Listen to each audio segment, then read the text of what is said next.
Welcome to the Citi Sports World Cup preview show. Finally, it's just a few days to the FIFA World Cup now, and here at Citi Sports, we're counting down till the big kickoff on June 14, when Russia steps out to see if they can make a claim for the big prize. But 31 other countries will have a lot to say about that, and we'll do that group by group, from Group A all the way to Group H. We'll look at the chances of every team in every group. My name is Fentuo Tahiru. Today, we'll take a look at Group A, and to do that, here is Citi Sports editor Nathan Quao, who joins me. Hi.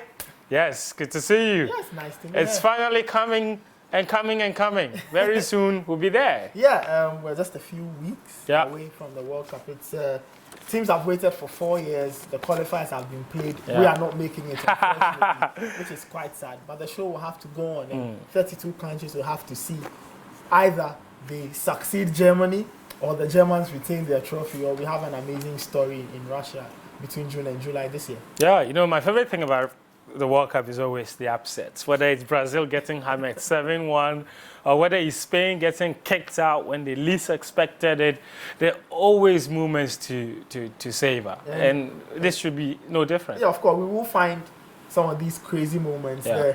The scorelines that will leave everybody's jaws dropping, and the scorelines that will reinforce everybody's beliefs that the team they are backing is the bigger one. So it will be fun. So we'll just have to wait until the action kicks off. But of course, we'll try to break down everything that happens before and try to figure out maybe which team, maybe we could even call it here, months before it happens, that this team could win the World Cup. Yeah, and not for the first time. This is going to be a World Cup where a lot of people will not be fancying the host, just like in 2010, for example. Yeah, the Russians aren't the strongest of teams heading into the tournament. They are here because they get to host. They will have to prove everybody right or wrong, depending on what they believe. And it's a great platform for them to also reset the football and see where they will get to in the next 4 years. Okay, we'll talk about the favorites and who could be the surprise packages of this competition. But we're going straight into Group A, where we have the host Russia up against Saudi Arabia. Egypt are also in that same group. And then the South American giants, Uruguay, if you like. Luis Suarez, whether he gets to block another one from Mohamed Salah, I don't know what will happen in that particular group. But Nate, on paper, this looks like a negotiable group for Russia. Their first game, opening game, is against Saudi Arabia. And you're not going to get an easier opponent. I say easier on paper because they're the lowest ranked qualifying team in this competition. Well, yeah, I mean, the Russians will look at their own team and hope that at least, if for nothing at all, they can get some 3 points off the Arabians. It will be tough, though. You have to admit that the Russians have not been the best of shapes. They stumbled out of Euro 2016. I think if they were in qualifying for this World Cup, they wouldn't have made it because I don't think they've got enough quality. But they've been given a lifeline. They get the chance to play against 31 other countries, and of course, they start with these three. It will be a very tough call for them. They will have to get this team together, and that's why their manager, Cherchesov, is already thinking long and hard about making changes. The problem with the Russian team is that I think they've aged.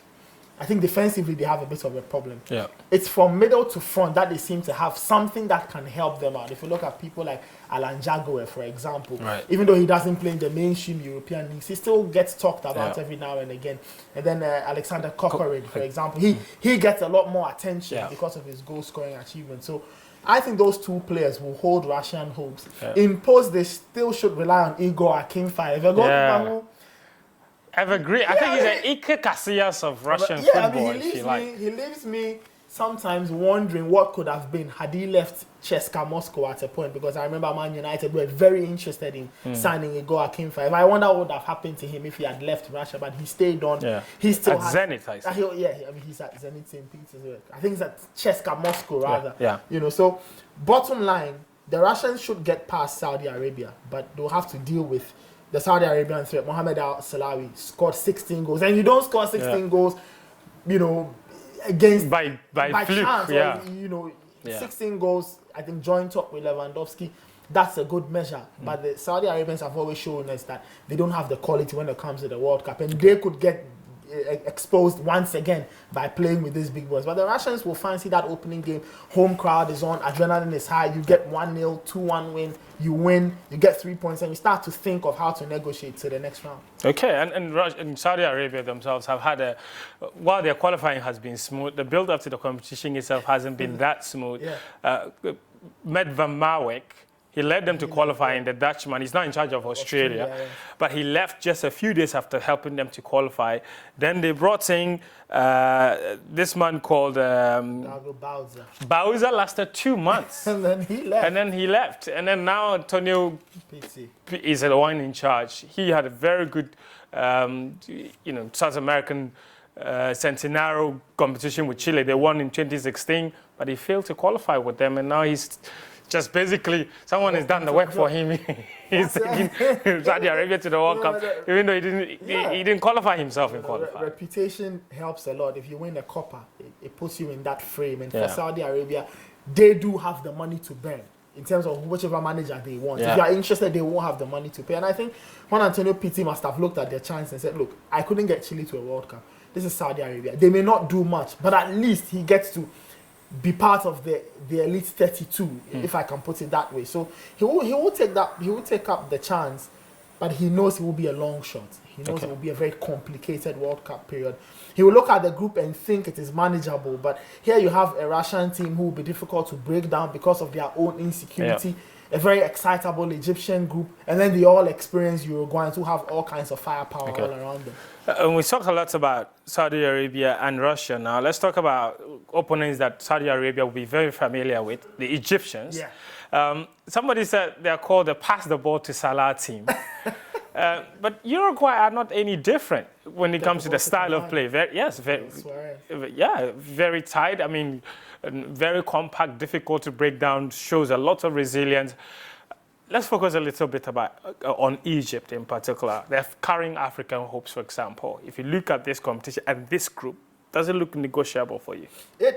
It does, but you have to think about teams like Russia, for example, and Saudi Arabia. These teams who don't have the very obvious threats, but would like to play together as a team, either play some great attacking football as a team, or they will defend so solidly you can't play through them. So that's what may undo the Egyptians in this group.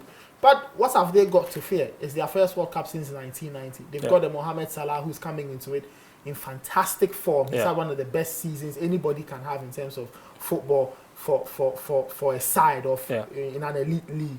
And they'll have to rely on him. It doesn't matter if it's pass the ball to Salah. If that formula works, it should be something they should think of doing very often. The problem, though, for me will be the kind of puzzle they put their coach Hector Coupe in. Does he open up and play attacking football? Right. We saw them. They tried it against Portugal in a friendly. It backfired because they conceded 2 goals. Or does he play deep and then truly play pass the ball to Salah? And the other thing is, really, how long can you defend against top oppositions? And I think that was what are the Egyptians defensively anyway. So that's a question they would have to think about. They've got the men though. Hegazi is coming off a great season. Ramadan Sobi is fantastic. Trezeguet is good. Said in midfield is good. They've got the El Neni, Mohamed El Neni. So all around, Egypt have also got personnel that can do the job other than just Mohamed Salah. And a goalkeeper who is absolutely brilliant. Their leader, their inspiration. I think he's a key part of this team. And apart from everything Salah does, they will require Samuel Hadari to keep the shots from going in so they can go on to win points and win games in the World Cup. As always, Uruguay. You can't go past them. You can't look past them and say that this. Look at what they did in 2014, for example. They shocked everybody by kicking England out, and just Luis Suarez was playing Chaskele with them. Yeah, and we go back to 2010 and that amazing run like they before. Like, no. It's taking them a while to win something major, but I think I will not say they'll win this World Cup. I think they'll negotiate this group very easily. Yeah. The problem for Uruguay now is they've got a midfield that is so great attacking, you know, in an attacking sense going forward. They need to find a balance, and I think that's where Oscar Tabarez may get concerned. This team doesn't have a good. He's probably not the oldest serving national oldest, team manager in the world. He's been around for years. He'll try to get them to be a bit more conservative, but up front we do know Cavani and Suarez, when they combine, the eye problem. Let's do this. Who would finish in the top 2 for you? Whoa, Uruguay and Egypt. Uruguay first. Yes, Uruguay first. Egypt second. Egypt to win 1 game and draw 2. I agree with you. I think Uruguay will top the group, and I think Egypt will finish a close second. I don't think Russia are good enough to get out of that group, and I think Saudi Arabia will finish bottom of the group. Yeah, anyway, work out. Yes, thank you, Nathan. Nathan Quao, Citi Sports editor. My name is Fentuo Tahiru. All the lowdown on Group A. For now, it's a bye. Stick around for Group B.